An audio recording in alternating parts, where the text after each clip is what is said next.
Hallman. I am the lead administrator for the Ask A Libertarian Facebook team. It brings me great pleasure to serve as tonight's moderator between Mr. Patrick Smith and Mr. Mike Shipley. Mr. Smith is representing Anarcho-capitalism, while Mr. Shipley is representing Libertarian Socialism. Tonight's debate is structured so each participant will be allowed 2 minutes to offer an answer to each question. Optional rebuttals lasting no longer than 1 minute may be provided once the other participant has provided a main question answer. However, I may ask either of you to elaborate on a specific topic mentioned during your answer. In this case, you'll have an extra minute to answer my question, and I will allot in that 1 extra minute to the next answer provided by the opposing participant. Please try to keep all answers concise so we can answer all of the questions within the shortest amount of time. Please watch for my raised hand while providing your responses, as this will signal that your response time has elapsed. When you observe my raised hand, please conclude your responses as expeditiously as possible as a courtesy to the other participant. We will begin tonight's debate by allowing both participants to offer an opening statement in response to the following prompt. What is libertarian socialism and what is anarcho-capitalism? Let's begin. Mr. Smith, will you please answer, what is anarcho-capitalism? Anarcho-capitalism is freedom. It is the free association between people. It's the right to own property and defend that property from anybody that would take it from you. How is that for under 2 minutes? Expeditious, sir. Thank you for the response. Mr. Shipley, what is libertarian socialism? So, libertarian socialism is the idea that the equal liberty of every human being on the planet is the most important thing to maximize, and that we should organize society around the idea of making that a priority. So it's about horizontal structures versus vertical ones, and that's about it. Wow, very concise from both of you. I'm very much loving the way this is starting. Let's go into some introductory questions. How do libertarian socialism and anarcho-capitalism overlap? Are there any common goals, Mr. Shipley? So I think what the most important thing that we have in common is the desire for a world set free. So a stateless society is by definition a stateless society. And I think that if we were looking to live in a world that was as peaceful and prosperous as possible, then the biggest chunk of violence that we could take off the table would be the state. And so I think that is so important that we have that in common, that it's the overlap is that's a huge amount of overlap. So for me, that's what we have in common. Thank you for your response, Mr. Shipley. Go ahead, Mr. Smith. I think I would kind of like to lead by asking him to define, maybe in more detail, what his version of so-called libertarian socialism is, because there's 100 versions of socialism, and the libertarian socialist version is one that is very much not as widely known. Most of the people I say those two words to are like, what do you mean, a banana octopus? What does that even mean? And so I think as a good foundation for this discussion, we need him to define it in his own terms, from a practical day-to-day perspective. What is libertarian socialism? That way we can debate it on its merits. And I don't want to strawman him by telling him what I think it is and what I think the overlaps are. And before I guess we pitch it back to him, I'll just say that initially you asked what the overlaps are. I'm not sure that there are many, because once, if the definition of a state is the monopoly on the use of force in a geographical area. And if we're going to eliminate this one called the US government, for example, and we're going to replace that with the monopoly on force that is democratic opinion, which is how it works in some forms of socialism. But again, I don't want to put on him what his version is. I want to actually, hear him out and let him tell me what exactly he's calling for, and then we can go from there. Mr. Shipley? All right. So I think the next question that I saw was where there are differences. So I'll look forward to that question when it comes. But just on the subject of language, so we can figure out what libertarian socialism means by breaking the word into both of its parts and looking at what each one of those words means. So socialism is simply an observation of the relationship of the worker to the means of production. So socialism says that rather than having the means of production controlled by an external authority such that the worker is detached from the product of their labor, that the worker should control and operate the means of production, including how to dispose of its fruits, right? So there can be different variations from there. So you have state socialism, which is where monopolizing authority is purported to act on behalf of the interests of the workers, and the economy is controlled and managed in their name, right? So a libertarian will look at the other word. Libertarian narratives are centered on the individual. So a libertarian socialist would reject the idea that a monopolizing authority is an ethical means of achieving control of the means of production, because workers inherently are individuals. So a libertarian socialist narrative is centered on the idea that individual workers operating through the actual workplaces in which they come together to, produce an economic product of some type. That should be where those decisions should be centered. So it's a libertarian narrative about cooperative worker-owned workplaces. Does that help? Do you want me to respond and continue this conversation, or did you want to? This is your ship, man. If you want to navigate it however you want, I want to let you have it. But I would feel this would be more productive if we kind of go back and forth a little bit. You're free to respond.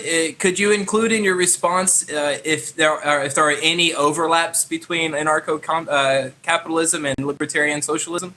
I currently do not see any, and I think I'm trying to work through that with him right now. So he says when you add the libertarian adjective to socialism, you take it out of the collective and bring it to the individual. But then you talk about the workers, which is a collectivizing concept in and of itself, having control over the means of production, having control over, their jobs, resources, or, if they're in a workplace, they control the resources that make the productivity happen. So that tells me that, the workers aren't all going to agree on how those means should be used, which means that it has to be voted on, agreed on by some way, in which case we're out of individualism now. We don't have an individual association between myself and the workplace. We have a collectivized relationship between the workers, as you say, and the workplace. Can you clarify that? All right. So you've hit on an important realization about modern economies, which is that not everything can be accomplished by a single human being. There are complex tasks that require more than one human being to collaborate with other human beings to accomplish that task. And we call those collaborations a workplace. So we already have collectivism, even in capitalist workplaces. This is as simple as your department having a meeting once a week to examine how you're going to get through that week's output, right? In fact, we see capitalist workplaces trying to mimic bottom-up or horizontal structures by having these team building exercises that actually deprive you from the agency of even openly hating your job. So you have to fake it like you're happy when you're actually detached from the agency that you would have if you were actually connected to the decisions being made. So do we have to vote? Well, yeah, but it's kind of in the sense of the way that whenever we collaborate with other human beings, there's a mutual exchange of wisdom and experience and expertise, and there's a give and a take, right? Because not everybody can get their way when you work together in groups. That's just not how working together in groups works. So the idea of a democratic workplace is not centered on a capital D democracy like we experience under, modern state capitalism. We're locked into this sort of social contract that we're not allowed to revoke our consent, right? So then we do experience tyranny of the majority. But when you think about little d democratic decision making, what you have is a freedom of association that you don't have in a capital D locked, closed system, right? So let's say that I'm in a democratic workplace and the people around me are just batshit stupid. They're making dumb decision after dumb decision, and I'm trapped with these people because my economic future is bound up in whether this place succeeds or fails, right? So my incentive is to not want to continue down that road very far, right? So it is just basically the same as being, in a top-down Ancap workplace. I get to move to another workplace, right? So I have the freedom to associate with another workplace instead, right? So the tyranny of being locked into decisions, it's almost a distinction without a difference, because it's possible to be in a workplace where the boss is making shitty decisions all the time too, right? And I think a lot of us can relate to that. Oh, I think I saw your hand up. I'll stop there. I think that's enough to kind of chew on. So there you go. Mr. Smith, how would you say that little d, the perception of little d, would differ from anarcho-capitalism? The first disagreement I had, which may be a precursor to the one you're asking me about, is that a capitalist company would be kind of a top-down hierarchy. When I've owned and started multiple startups now, I have interviewed 1,000, 2,000, somewhere between 1,000 and 2,000 people for various jobs. I've hired hundreds. I have felt the excruciating pain of being on the other side of that bargaining table with an employee. I have felt what it feels like to be at the mercy of the marketplace of labor. And let me tell you, it is, you might say, more oppressive to be on the other side of that table, to be at the whim of what's available, and at the whim of your employees' freedom of association with you. You are very much competing for quality people, for skilled people, for the skills you need, but without the negative personality traits that might destroy the workplace cohesion. So when I agree to work with somebody in whatever fashion, either working with a company that I'm working on or that I'm trying to start, or they're agreeing to work with me, that is a horizontal meeting of equals. That is me offering an association to somebody, and that's somebody agreeing to the terms of that association, or disagreeing and pushing back and demanding more or less or a little bit more of this or something else changed. Happens constantly. They are absolutely equals with me. And at any time, they can end that equal association, as should I be able to. I don't see the hierarchy in that. They agree to operate according to the direction of the structure in place, just like you would agree as part of joining a commune to agree to the manager's decisions, or maybe even the collective decision. I don't see anything. When somebody says a hierarchy, that implies to me like unjust or non-voluntary coercion or force being used to maintain that hierarchy. That's not how it exists in a capitalist company by any means. Mr. Shipley, can you explain your perception of a hierarchy along with how libertarian socialism and anarcho-capitalism differ? So I think that what I just heard is Mr. Smith conflated a few different things. So for one, when you sit down and meet and you make a single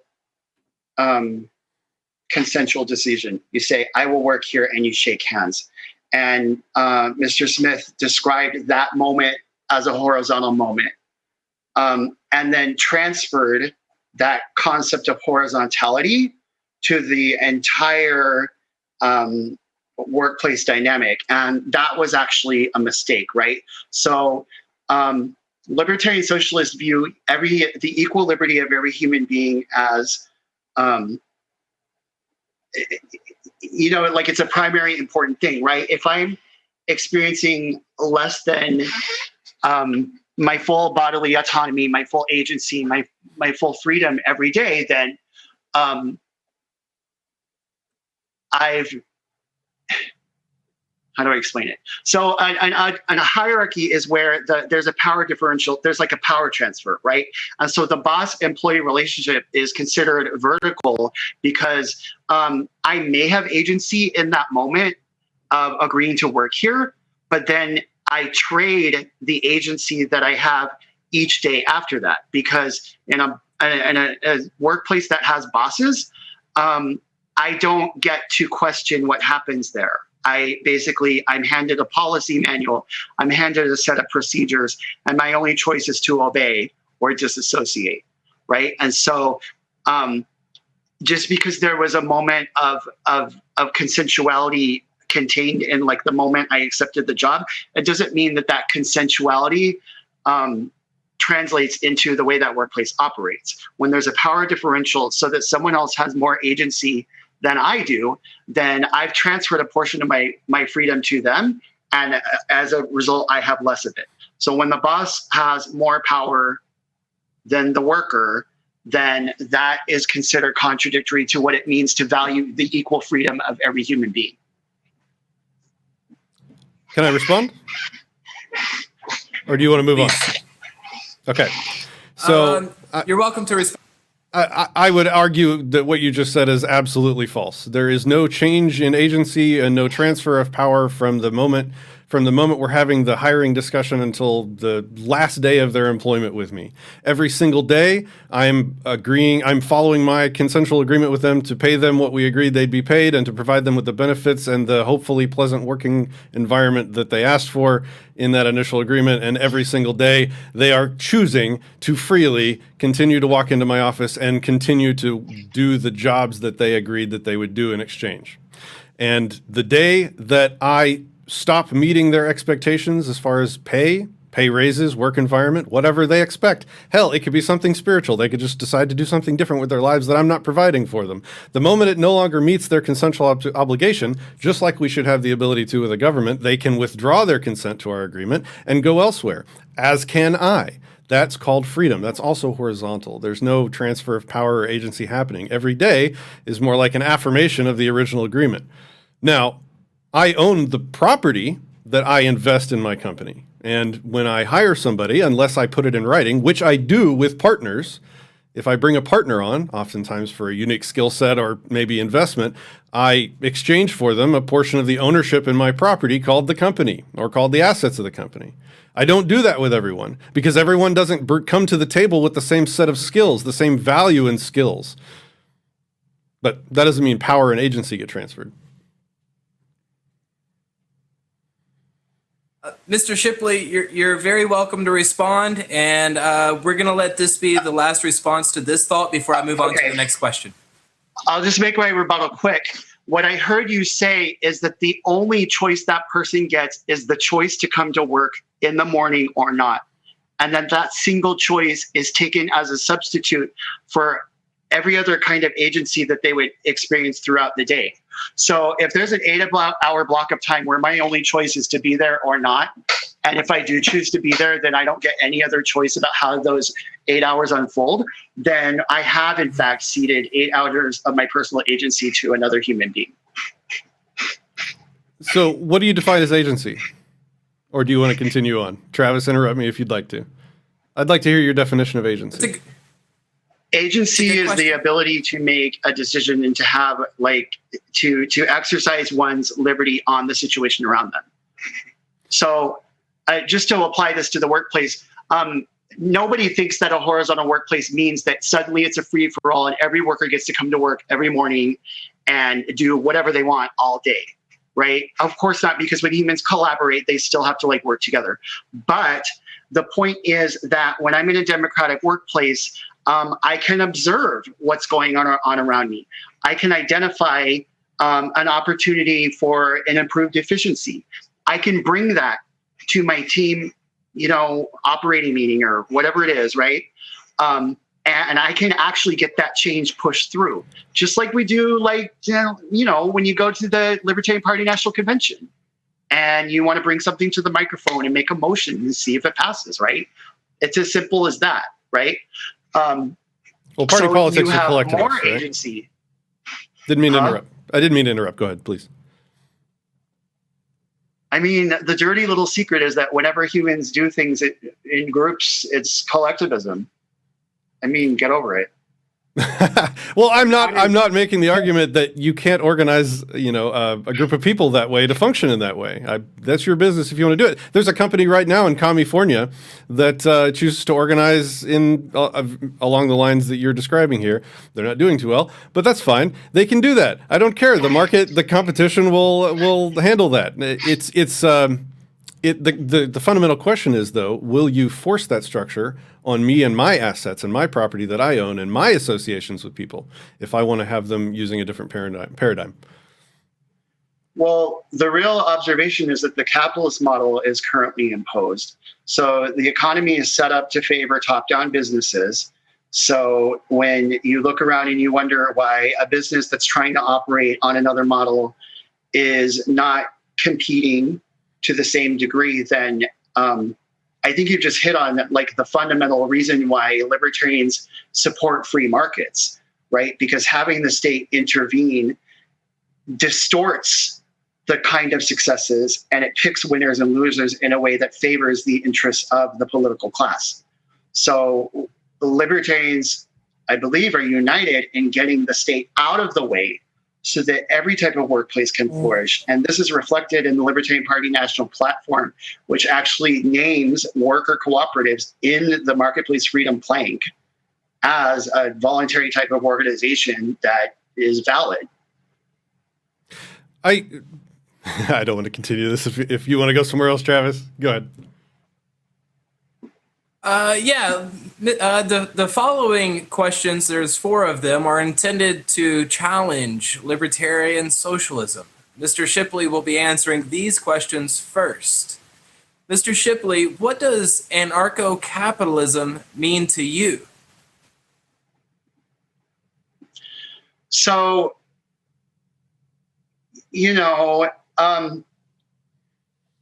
I've been in this party for a long time, so I've had a lot of time to think about, and there was even a time when I identified briefly as an Ancap. And so I can only describe in retrospect how my retreat, like the critique that I have now. So I apologize that this is framed as a critique, because I'm not trying to insult anybody's conscientiously held belief. But in retrospect, what I observe about Ancap theory is that it's so we look at the modern capitalist state and we see a system that claims to stand for property. So we assume that protecting property will look kind of the same, just maybe with less police state or less imperialism or something, right? So what I think is that ANCAPs are drag and dropping features of the market that are actually really grossly exploitative and trying to theorize how those can be replicated on the open market. So instead of actually like doing like a deep dive on the land monopoly, whether it's possible to actually justify land ownership, which classical liberals and anarchists for 200 years, 300 years since have agreed that you can't justify that, right? And if you think about, and we have this narrative in libertarian, just I can't outsource, I can't delegate a right to the state that I don't have myself. I can't contract on the open market for a right that I don't possess myself, right? So in other words, replicating features of state capitalism on the open market doesn't actually solve the underlying, it doesn't like strike the root of statism and actually go deeply into all of its market interventions and really, and all of its abuses. So what does ANCAP, that does not mean to say that I think ANCAPs are deliberately trying to do that. I just think that, I just think that there's like an orthodox narrative that could benefit from interrogating it a little more deeply. But yeah, it's basically, it's trying to replicate the protection of property without actually going deep into the principles behind property and figuring out which ones should be protected and which ones are actually artificial. Does that make sense? I understood what you were saying, absolutely. Mr. Smith, do you agree with the representation of anarcho-capitalism presented by Mr. Shipley? And if not, why? I think the state is the one trying to copy features of free association. A perfect example of that would be in the way it classifies different types of corporations. Before government and after monarchs, corporations, all the types of corporations, C-class, S-class, LLCs, LLPs, all of these forms of free association between people that own companies existed. And the government stepped in and said, oh, no, we need to keep you safe. So we're going to legalize, we're going to put a legal structure behind all those different classifications. And we're going to force people to use, LLC after your name if you're an LLC, LLP if you're a partnership, things like that. So that people, are protected from nefarious business owners trying to be shady about what type of partnerships they formed with their partners. But all this stuff existed prior to the state. So to say that the free market or our conception of future free markets is a copy of the state is backwards. The state is a poor, pale shadow of free market associations that would exist and have existed in the past. They're just trying to regulatory capture them and to make you think that you need the state to perpetuate your protection from them. Mr. Shipley, you're very welcome to respond to that statement by Mr. Smith. If you could, though, maybe you could include the answer to the following questions. Mr. Shipley, are property rights woven into the non-aggression principle? In other words, can the non-aggression principle be violated if there are no property rights to protect that property from others using it?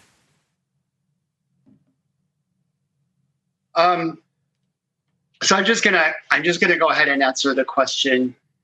And I think the previous one had a lot of more like a semantic disconnect. Well, I will say that it's a little absurd to believe that there was some kind of like anarchy in between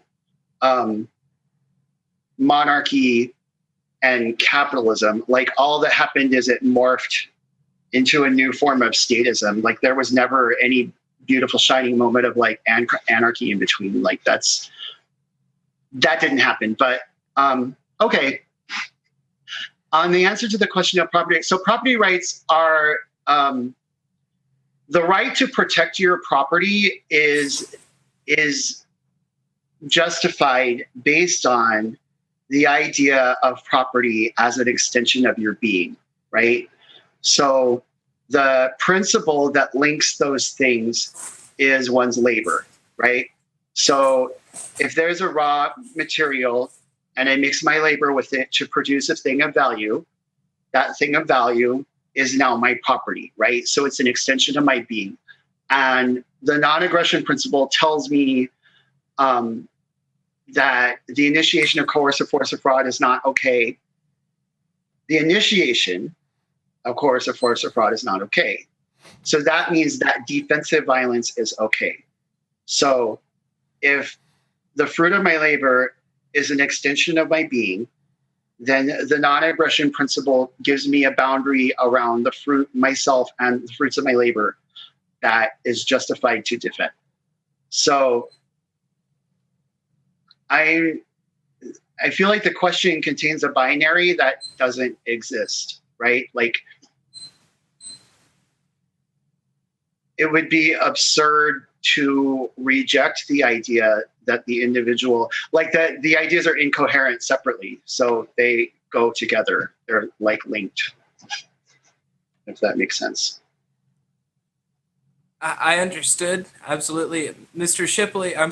Smith, would you like to respond to everything that he said, including this transition between monarch to anarch to capitalism, and also include your response, are property rights woven into the non-aggression principle? Okay, so you might have to remind me of the second part, but the transition, the free space that existed was actually on the tail end of the monarch. Like corporations came from monarchies that considered themselves to be the ultimate owners of everything. There wasn't really a concept of property. It was just that the king owned everything. And the king one day realized that he could be a lot richer if he didn't try and manage everything himself, if he, delegated management of some of the resources. So he would give sort of licenses out to people to say, okay, you are in charge of trade on the seas. And I don't care what you do, but you make me some money and I'll give you a cut of it. And so that license became like the initial conception of a corporation. Now, within that space, once he had the license, it was sort of like he had an amount of freedom to work with. He needed to raise capital so as to best outcompete the other people vying for that license. To do that, he made partnerships with people in various forms, limited liability and limitless liability partnerships. Those are the two main divergences of corporations, one in which you partner with people to share your resources and all share liability if the company gets sued or damages somebody. And then the other one is a limited liability partnership in which you need a lot of investors to chip in a little bit to raise a greater number of capital. But the investors, because there's so many of them and because they're not really investing much, they don't want to risk any of their personal liability and assets on your company. So there's a free association, another contract in there by which the masses can chip in a little bit.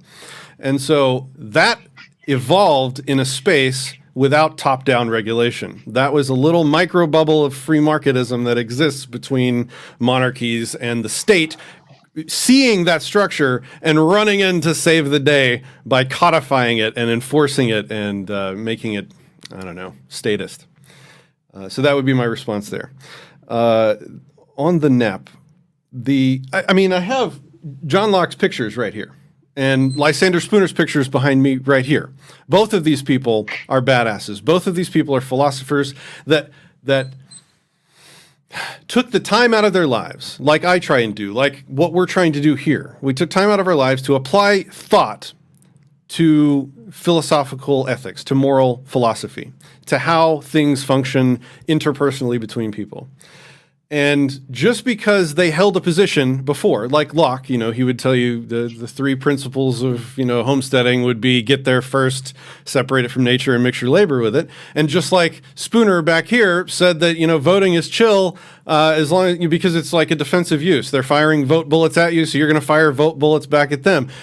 Both of these conceptions have been refined since that time, as has Aristotle's conceptions, as has Plato's conceptions. I'm pretty sure we all don't believe in a parallel universe where perfect forms of everything currently exist. No, but we appreciate and respect his contribution to human thought and philosophy, as I respect Locke's contribution. It's been refined.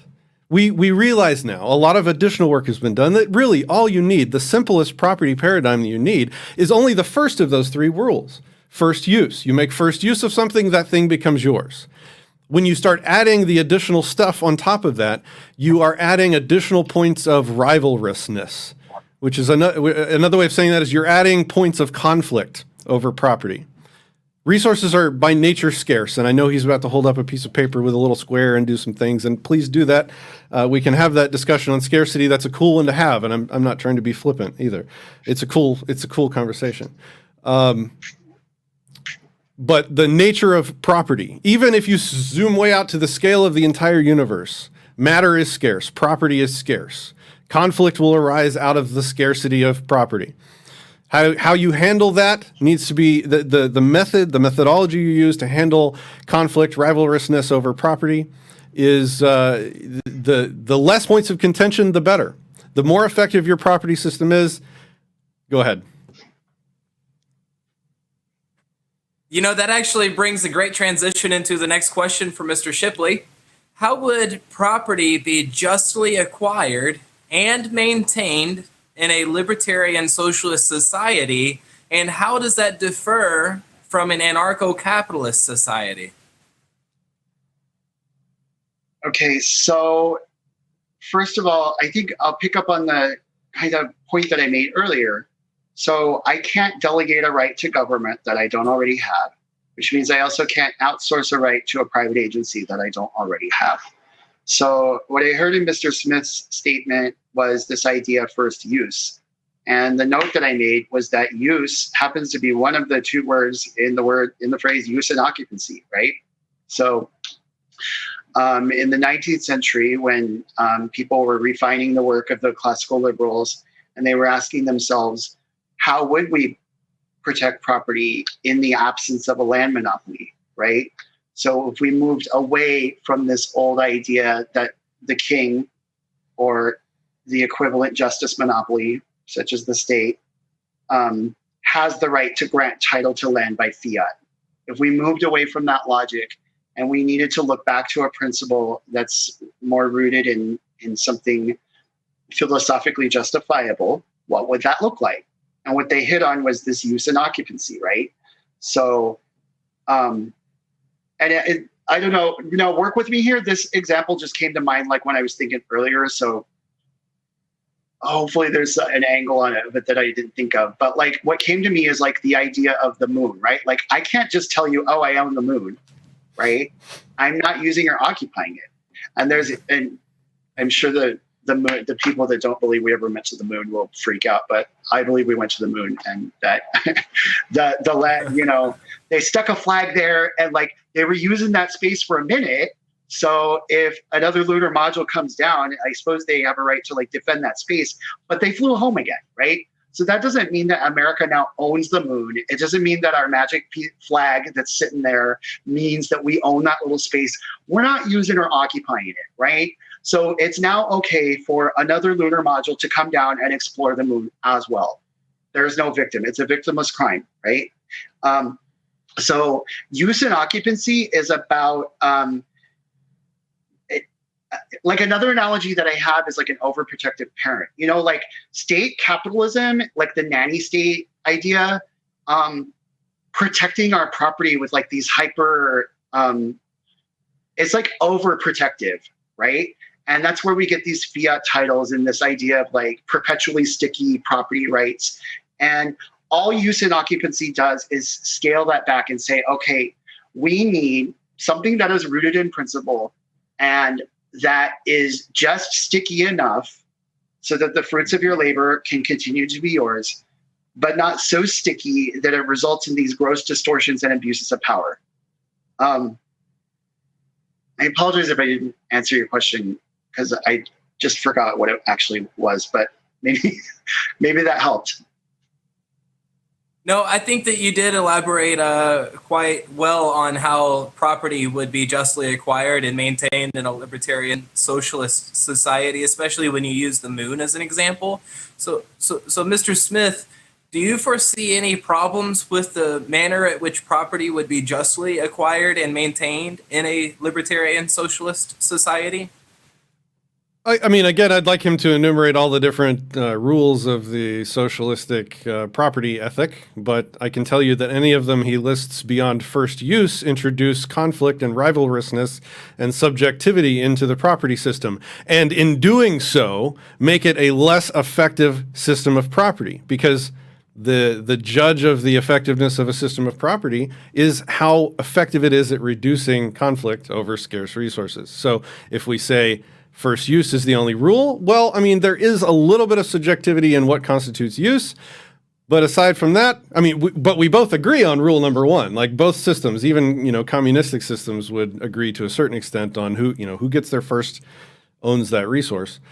Once you add rules beyond that, you add rivalrousness, and in so doing, make your system worse. So please list all the ways your system is less effective at managing the rivalrousness of property. Mr. Shipley, maybe you could also include how property would be maintained in a libertarian socialist society. Okay, so there was a lot packed into what I just heard Mr. Smith say. But where I agree is that property rights and the way that we observe them among one another is arbitrary, right? There is subjectivity and there is conflict over resources. I would point to all of the violent wars being waged everywhere and the litigiousness of state capitalist society as a demonstration of the fact that private property is not some magic wand that reduces rivalrousness, right? But I will tell you that libertarian socialists, because we value equal liberty, then we also take that priority into the justice system, right? So the justice processes that we currently experience are based on vengeance and retribution and punitive action by an external authority. So we observe that this basically sets up a violent enforcement entity, and it produces injustices. So there's this idea of wanting to abolish prisons and just overall reduce the amount of violence that we use to enact justice in all areas. And that would include land relations, right? So the idea that a philosophy that looks at an eviction and calls an eviction a violent violation of the individual wants to violently expropriate people from their homes, which would be an eviction, it's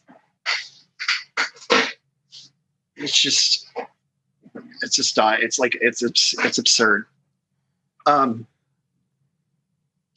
can you describe more of what it is? Because absurd is not a counter argument.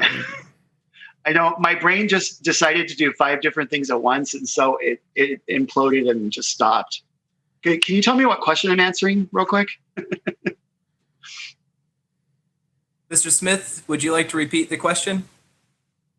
I asked him to list all of the additional criteria on top of first use that's inherent in his and when I say your property system, I mean, to say that more precisely, the way that Mr. Shipley wants the world to be. So I was rejecting your claim that somehow my idea is more arbitrary than yours because you just want to outsource the violence to a justice service provider, and that service provider would have rules that you would be contracting for it to enforce. And I'm just gonna. Well, actually, I will. Let me respond to that then, and maybe you can. Can I respond to that? How is that contract supposed to be binding on any third party would be one really striking question. But the other thing that I would say is that I'm not here to centrally plan what a world set free looks like. So when you ask me, like, what are the rules going to be? I don't know, right? I do know that things like air and water, like ocean, are free. And it's because there's no monopoly guarding them. And land is equally plentiful. So the idea that part of the libertarian socialist critique of the land monopoly is that it's making land artificially scarce, which drives up the value. It's a market intervention that creates a system where the magic pieces of paper, the land titles, are, they have an inflated value, right? So when you take that away and people are allowed to use and occupy all of the land, then the value drops to zero because the supply is so great, right? So in a certain sense, the idea that we're going to be fighting over summer homes and, worried about evicting people because they didn't use it, at least twice a year or whatever it is kind of nonsensical. Because for one, we're centering the equal liberty of each human being. And for two, we're not living under an imposed scarcity of the same degree, right? So what are the rules? I don't know, because that's going to be set by the justice processes of the future.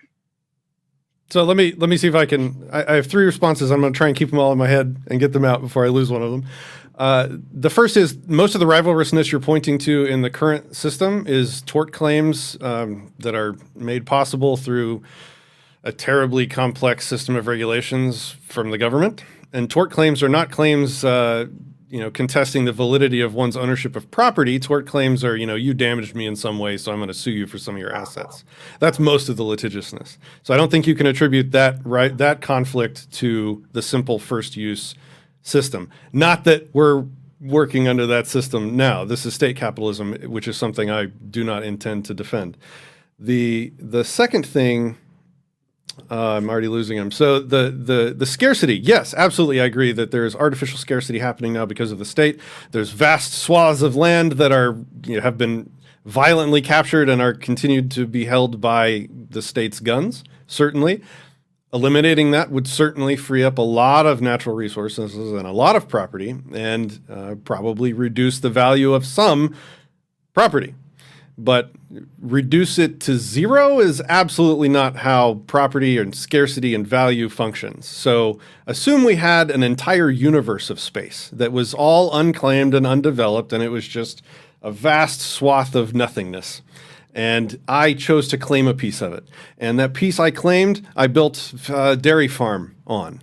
Well, the moment I built the universe's first dairy farm is the moment my tiny little square of property becomes extremely valuable. Not only that, but the property around that property that I don't even own becomes more valuable because other people are going to desire it more so that they can buy and build out infrastructure around me to help me deliver my milk to the universe.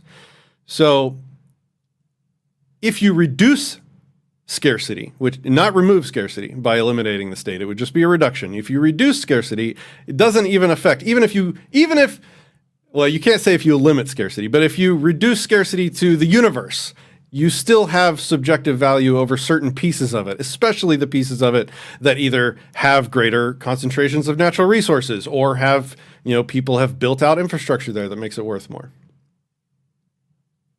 Mr. Shipley, I'm going to give you an extra minute after I ask Mr. Smith to elaborate on this. Travis, are you with us? Test. Can you hear me? Test. I can't hear Travis. Mr. Shipley. Oh, is that me? I can hear you. Okay, my ears died. I can hear you now. Test. You can hear me? Yeah, go ahead. Okay, great. So, Mr. Shipley, I'm going to give you an extra minute after I asked Mr. Smith to elaborate on this one idea.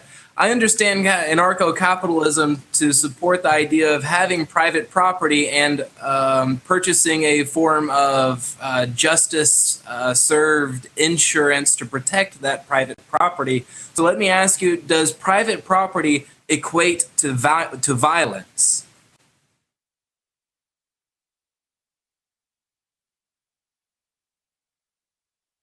Are you asking me? Did we lose? No, sorry, no. Did we lose Mr. Smith? That was a question for Mr. Smith. That I was explaining that I'd give an extra minute to Mr. Shipley afterwards. I apologize. I thought it was a question for Shipley. The question was, does property equate to violence? Well, defensive violence, which is not a violation of the non-aggression principle, if that's what you're asking. I mean, I think we also have to agree on a definition of what are rights. And the best definition that I've been able to come up with so far is rights are simply a mutual understanding between sentient beings. And it's not some force of nature like gravity that is forced on everybody. You have people that respect other people's rights, and you have people that don't respect other people's rights. If someone doesn't reciprocate your right to not be attacked, and they attack you, well, then you no longer have to continue reciprocating their right to not be attacked. That's a complicated way of saying self-defense is a thing. So if you stop reciprocating my right to not have my property be attacked, then I no longer have to respect and reciprocate your right to not have your property attacked. And the only further clarification I'd add there is that there is only property. The distinctions of the different flavors of property are all just added complexities to muddy the system that are unnecessary. Mr. Shipley, I did give an extra minute to Mr. Smith, so I'm going to give an extra minute here with your response as well. So, Mr. Shipley, is mutualism in accordance with libertarian socialism? And if so, is mutualism and theft synonymous? Why or why not? So, libertarian socialism is an umbrella term for the entire libertarian left. So, mutualism is one of the tendencies underneath that umbrella. I did jot down here that in the example of the dairy farm is being used and occupied. So nobody's disputing that it's a justified product of labor. And which brings me back to the concept of mutualism. So what makes mutualism is distinct from libertarian socialist tendency that is farther left is that we would suggest that the libertarian or the socialist mode of production, so worker cooperatives, horizontal workplaces, is an important way of it's important on grounds of equal liberty, right? The desire to maximize the liberty of every human being, right? But where mutualists would differ from someone who would advocate like a staunch gift economy is that the product of the workplace is then traded on the open market. So it's a market anarchism.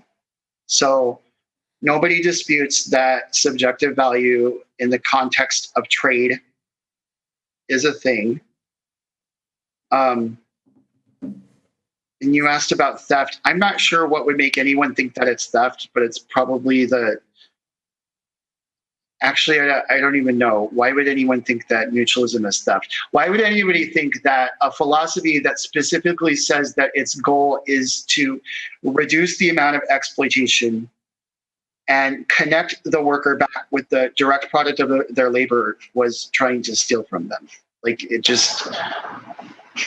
So no, mutualism is not theft.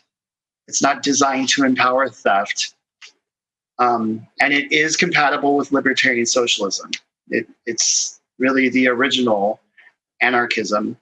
Although I don't want to legitimize the idea that we need to be sectarian about it. I identify as mutualist because I'm okay with the idea of a market economy. But I'm not afraid of the idea that, especially with post-scarcity on the way, that a gift economy might happen someday, and I'm okay with that. A cashless economy might happen someday, and I'm okay with that. I'm not afraid of those ideas. And so that, I think I answered more than you asked, but hopefully I answered at least what you asked. Before the next question, No, can I make a 15-second little statement that I think will help the rest of the discussion? I was going to let you... Maybe 30 seconds. I was going to let you respond anyway with the question, is mutualism theft? So please, go ahead. So that he said that he doesn't want to be prescriptive for how... He doesn't want to tell people how the future needs to be. I don't either. I'm not here to force capitalism on anyone. You're not there to force libertarian socialism on anyone. And I think we both need to agree that what we're here to do is argue about how the future should be, what we each personally would want the future to be.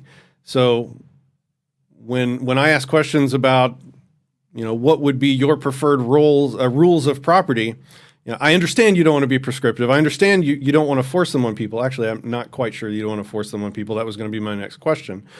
But I just want to know what you want to have happen, what you want to see in the world. And I'm going to tell people what I want to see in the world. I'm not going to force my ideas. You're not going to force your ideas. I think we agree on that.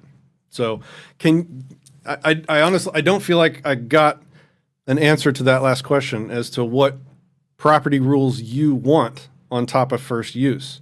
I can assume, based on my knowledge of socialism, that there's going to be a limited time span. There's going to be occupancy restrictions. There's going to be community need. If the community, maybe you can tell me if I'm wrong on any of these. If the community decides that it needs the property of somebody else and outvotes them, then it has the right to violently expropriate the means of production. If I'm wrong on any of this, I'm putting it out there because this is my common understanding of the ideology, which I'm trying to get you to tell me so that I don't want to attack straw men. I want to talk about what you want. I just need you to tell me what that is first. So, Mr. Shipley? Again, I think that where we would be able to identify with a common ground is the same way that an Ancap might say that the market, through the invisible hand, would determine the kind of justice produced by these theorized justice entities, right? So it's the product in Ancap theory, it's the product of consumer demand.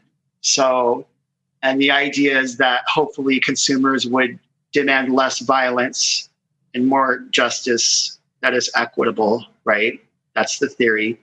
And the Libertarian Socialist theory, which doesn't talk about outsourcing to justice agencies, but rather to more like common law court type things, right? And also centered on the idea of scaling down the violence of society. Just like common law is a product of decisions over time, so would be the property norms, right? So can I promise you that you'll never be on the wrong side of a justice process? No, because maybe you actually were doing something unjust, right? And that would be the same as with any ANCAP market entity. So can you promise me that I will never become subject to a binding third-party agreement that I never consented to? No, because that's why you're contracting with them, is to provide justice, right? So, I'm not going to try to be prescriptive because I feel like it's a gotcha in a sense, because the minute I say something that you think is violence, it's going to escalate quickly. It sounds like you want to be. It sounds like you want to hold the position, but not be culpable for its effects. So, like, you haven't told me what you stand for yet. Can you tell me what the property rules are? I have told you what I stand for. Okay, I'll watch the video back. But Travis, correct me if I'm wrong. Has he answered that question? If I may, I think I would just like to rephrase the question and give some extra time to Mr. Shipley to answer. Then afterwards, I'll give some more time to Mr. Smith's next response. So Mr. Shipley, I'll just use an example. If I find an empty piece of land while I live in a libertarian socialist society, that is stateless. So, and then I add my value to that land by building a house using my own two hands. And then I decide to, what would I have to do at that moment then for me to keep the property in my ownership without fear of it being taken away from me by a community, or what would be the next step for me to maintain that property? Did I phrase that well? Well, you're continuing to occupy it, right? Just building a house and walking away and expecting it to just always be there? Would it be necessary for me to continue to occupy it with my two hands, or would I be allowed to move away into another house and let somebody rent it out, or never rent it out, and I have to keep it with no one living in it? What would be the rules, and who would enforce them? How would that work? So the rules would be different depending where you are, right? So let's say I'm in a beach community where people only visit their house once a year. Then it might be a lot more likely that the norms of that space have a broader window of time, right? It also might be that in a world where use and occupancy were more understood as ethical, you could Uberize the experience of locating unoccupied space to occupy for a time, checking that resource out, if you will, kind of thing. Is anyone, a lot of times I compare this to, and this is like actually, I cringe even saying this out loud, right? But I mean, why hide it? Because we've got right libertarians out there running around celebrating bigotry as some shining freedom on a hill, right? Guess what? In an anarchist society, there's nobody to compel you not to be a bigot, right? But does that mean that I make bigotry the center of my speech? No, I've been a target of it most of my life. And I understand the quality of life impact that it has. And the same is true of practices like renting, right? So is there going to be someone to prohibit you from renting out your property? No. But am I going to run around making landlordism the center of my narrative? No, because I recognize it as exploitative, and I've been a target of that my whole life too. And I want to live in a world that operates on the concept of equal justice, where exploitative practices are no longer the norm, just like bigotry is no longer a norm. And we're all able to prosper in peace, right? So I don't know. I try to avoid giving you a set of rules because I can't predict what every time and place is going to look like. And, I also don't want to overstate the idea that every time and place is going to choose use and occupancy. I mean, I don't know that. It's going to be up to the locals. For all I know, Ancapistan might be, God forbid, Phoenix turns into an Ancapistan hellhole and I have to move, right? I mean, that could happen. So, ultimately, I'm not really terrified of that idea because I think that the state that we live under is incredibly abusive and violent. And if we could just get rid of the state. Oh, I couldn't see your hand. How long has it been up? Don't worry about it. That's just really a suggestion to conclude. It seems to me that if I'm going to rephrase using my own words so that Mr. Smith can respond, it seems to me that renting would be allowed in your vision of a stateless society, but there wouldn't be a demand for it. And if that's accurate, then I would let Mr. Smith respond accordingly. I actually heard a few answers to my questions in there. They weren't stated as outright answers, so I want to repeat them back to make sure I'm not mischaracterizing you, Mr. Shipley. But I heard that property rights, additional rules will be property rights will change based on location. Property rights will change based on the window of what constitutes occupancy. And what is occupancy must be another additional rule. All of these things work to add conflict over what all of those things mean and the back and forth lines of how that works in a functional society. Okay, I got to stop you right there. I did not say that property rights would change from location to location. I said that the justice provider would change from location to location, which is identical to you saying the justice provider will change according to who the owner contracts with. So that's not actually different.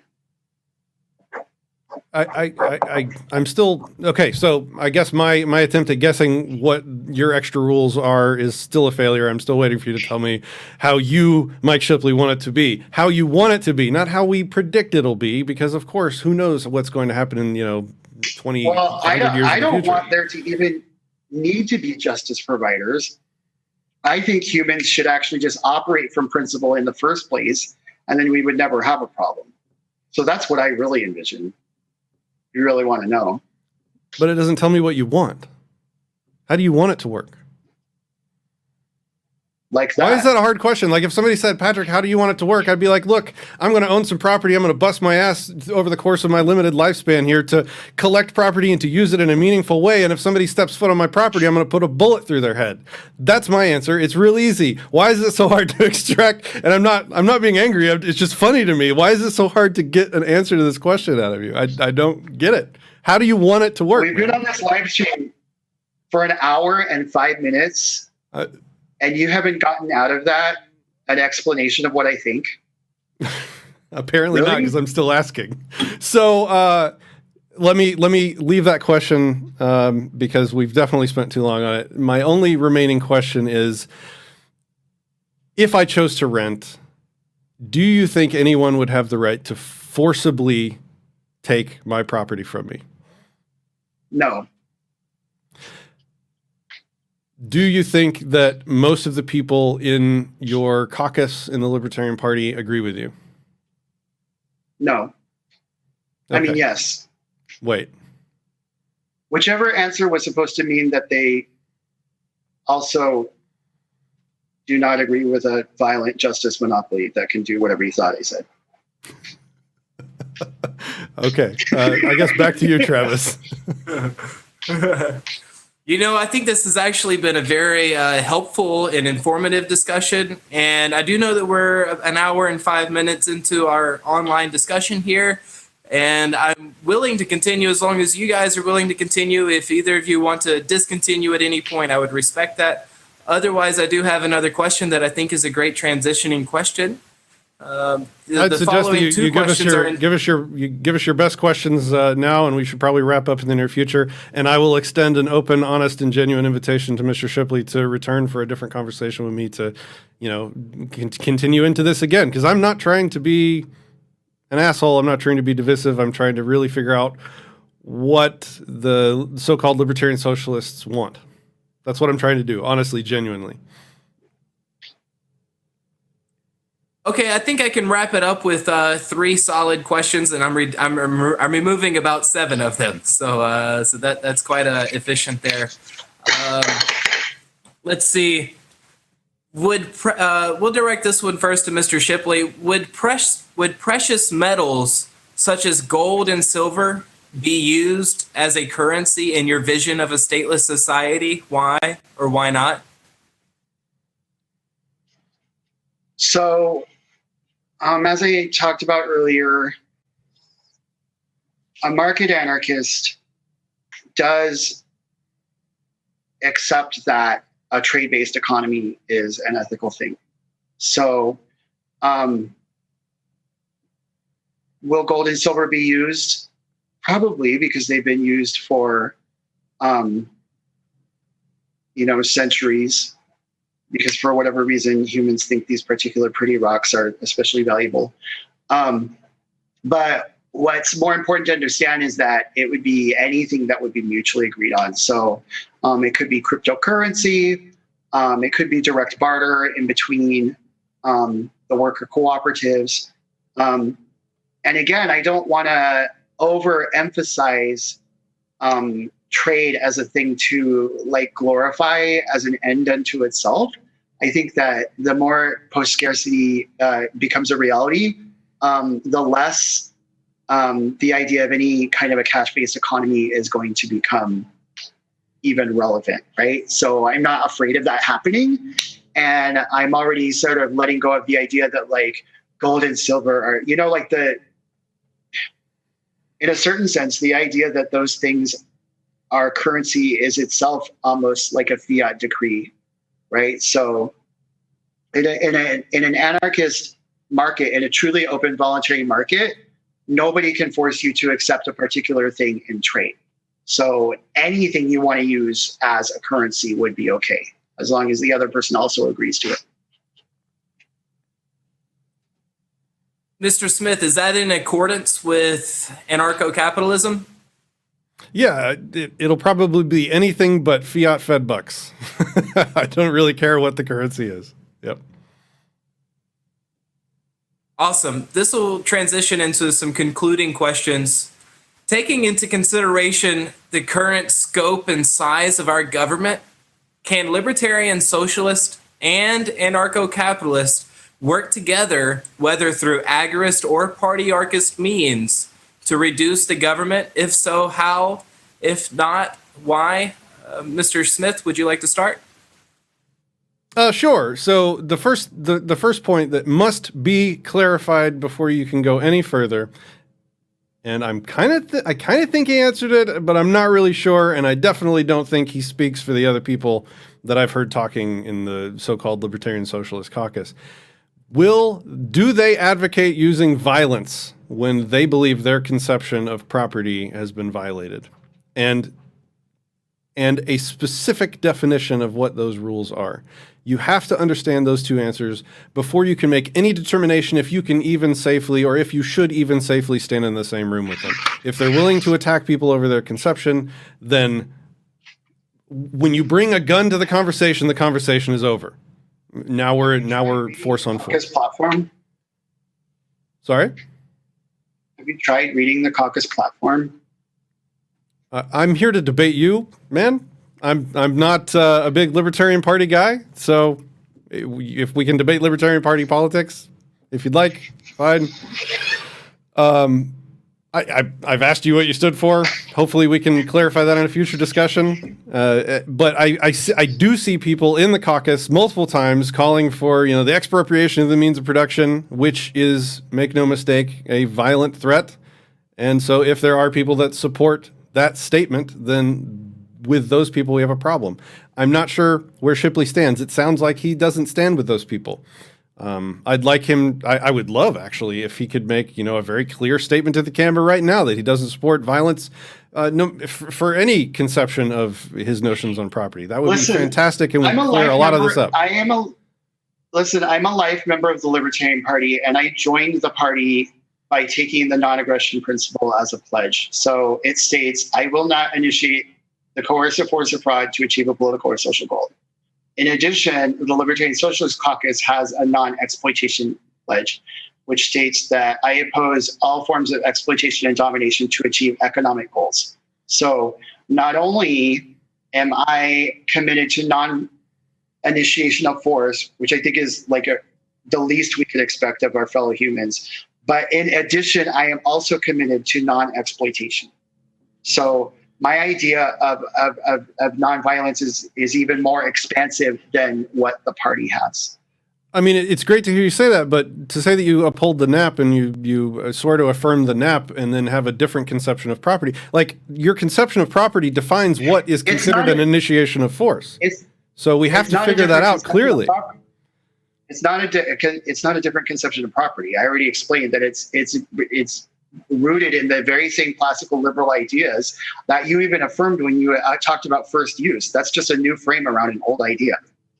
It's the same ideas. It's not right. Something so different. If you're saying my ownership ends when I stop occupying it, then you have a different conception of property than I do. And so your version of the NAP, your application of the NAP is going to be different than mine. So you're saying that you uphold the NAP is not the same thing as me saying I uphold the NAP. Even under state capitalism, there's abandonment requirements. They're always arbitrary. I'm not defending them. It's just a matter of who decides and how we decide together. So the Libertarian Project is about educating the population about the principles of liberty in hopes that they will voluntarily choose to implement them, right? And so that's all we're doing, is explaining to the population that the way state capitalism currently operates is distorted by all these different market interventions into what counts as property and who gets protected.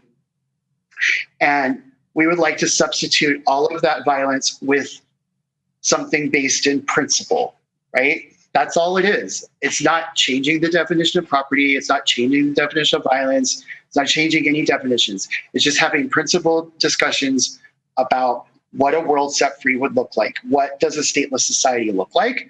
And what is the most ethical way to think and talk about it? Would you agree that you have a different conception of property than I do? No. I think you have a different vision for how justice should be provided. And I think that you may not have interrogated very deeply quite how much of the existing status quo is actually rooted in state violence. But I don't think we have a different conception of property. I think that we both agree that property is the fruit of one's labor and that protecting it is justified by non-aggression. I disagree. I think property is, you make first use of something and it's yours. Labor has no inherent value, so mixing your labor with something does nothing to make it belong to you. I can, walk through a forest and everything I step on, I'm technically mixing my labor with, but I don't have a will to own it, so it's not mine. Like, I'm just, and I don't want to, at the end of the video, dive into a debate now on property. We could have done that over the last hour, but I'm just saying that we have a different conception of property, which means that we have a different application of the non-aggression principle, which is a red flag when people are calling for unity between the two, because they're not equitable. So we have to meet that out before we can make any kind of declarative statement. It sounds to me like you're the one changing the definition of property, but the question that Travis asked was whether we could work together in the Libertarian Party. So the statement of principles of the Libertarian Party would be where I would go to look for that. And it states right in there that it's the product of labor, that the individual is the only one who has the right to decide who disposes of the fruits of their labor. So within the context of the LP, we are rooted in those classical liberal ideas.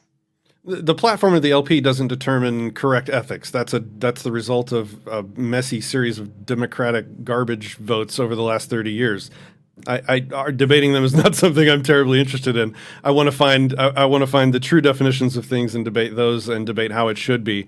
And the LP is going to lag behind that always because it's the nature of political parties. Also, another important thing about a political party is that you can't disassociate from people by nature because it's a game. It's a horrible Game of Thrones that's played in politics. You can't keep certain people in and certain people out of the party. It's a political party. Anybody that wants to join and run as an LP candidate, can put the LP's name, the Libertarian name on themselves. So I'm just saying that I'm not terribly interested in debating, the party platform because that's not necessarily the correct one. But that was the question. That's all I'm saying. That was the question that Travis asked. Very true. So I would say, Travis, that I can't work with somebody unless I can know when and when not will they use violence, and I am definitely not clear on that right now. I would like to point out a couple fun facts about each of you that our viewers may or may not know, and then redirect the same question to Mr. Shipley. So, Mr. Patrick Smith is an agorist that has used political platforms to spread his messages. So what is an agorist? An agorist is a person that wants to use the means of removing themselves from the state to dismantle or defund the state to have a free society. And then there's Mr. Shipley, which I'm sure probably does engage in some agorist means, but also works through the political system to create a free society, which would be called partyarchism. Okay, so that we could have that whole different debate right there between agorism and partyarchism today or another day, and we could debate it for the rest of our entire lives. There may never be a conclusive answer. So in saying that, Mr. Shipley, let me ask, taking into consideration the current large scope and size of our government, can libertarian, socialist, and anarcho-capitalists work together, whether through agorist or partyarchist means, to reduce the government? And if so, how? If not, then why? Well, I think I'll take your question and I'll raise you a notch. Not only can we, but we must, because as long as anarchists are divided against one another, then the strength of our overall movements are reduced, right? So the state is a monstrous enemy. It has centuries of experience maintaining its power. And anarchists, by our nature, we like to think on a level of principle, and we see lots of nuance, and then we get really upset when someone else's nuance is different than ours. And that's not a new dynamic. That's been happening for 200 years since anarchism was invented. And but I truly believe that a lot of it is semantic. Some of it's not, right? Like the idea of privatizing the police and just outsourcing them to I can get upset about that. And if I want to hyper focus on that and remain divided, I suppose that I can, but I choose not to, right? I want to live in a world set free. And the reality of that is that it's about teaching people about the principles of liberty. And what was it? Are you you say agorism or within the party. So because in the party, it's a numbers game, right? So electorally, if we're using the Spooner idea of electoral as a tactical, like as a harm reduction effort, right? It's self-defense. That is a numbers game, right? But even if we put that aside, so that's the argument for unifying under the party. Then the argument for just spreading anarchy to as many people as possible in whatever language resonates with them is simply that it's still a numbers game. Anarchy is still not going to happen until the great majority of the world's population chooses it, right? So that dynamic doesn't go away, right? I can reach different people than Patrick can. Our voices are different. They're going to resonate with different people. And I think that's a strength, not a weakness. So yes, we absolutely can and must work together. Mr. Smith, what are the most credible sources for viewers to learn more about anarcho-capitalism? I can't answer that very clearly without a lot of caveats. Stefan Kinsella is certainly one that I could almost universally say has got some great content, especially on property and property rights, and especially he's one of the minds actually working to further refine Locke's ideas on homesteading. So I would definitely check out Stefan Kinsella. I guess we can put links to that in the description. Old school Molyneux, some of it before he went Walleneux. It's probably good. Who else? Can you think of any? Cal Molinay. He does some cool street anarchy stuff. Disenthrall, baby. Disenthrall. Yeah, my channel. That's good. YouTube.com/disenthrall me. Thanks for the names. I'm sure our viewers will be happy to look more into them. Mr. Shipley, what are the most credible sources for viewers to learn more about libertarian socialism? All right. So historically, I would say look up Benjamin Tucker, Edmund Goldman, Voltairine de Cleyre, Proudhon, and Kropotkin. And then if you're like me and you fall asleep within, like, not even a whole page of an old book like that, but you can digest blogs, I would suggest Center for a Stateless Society. They've got a lot of great stuff. And then don't stop there. Really branch out and kind of explore on your own. Thank you for your response, sir. I'm sure our viewers will be happy to look more into them.